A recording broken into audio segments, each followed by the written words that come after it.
After multiple attempts, a group of Alachua County School Board members is once again searching for a new school superintendent. TV 20's Zitlali Solache tells us why some parents say it's critical the board hires the right leader. We need wisdom.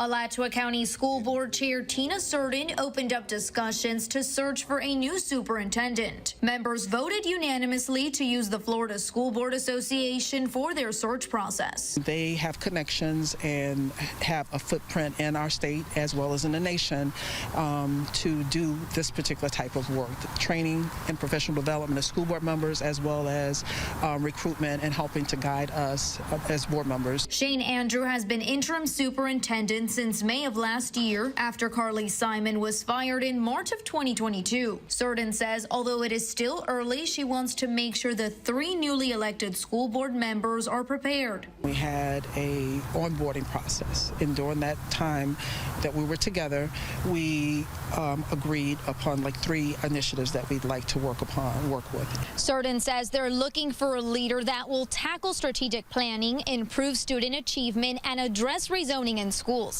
Meanwhile, some residents showed up to voice their concerns before board members begin the search process. In the last 10 years, I think there have been 8 superintendents, and now we're about to go and hire, I guess, another superintendent for another year and a half.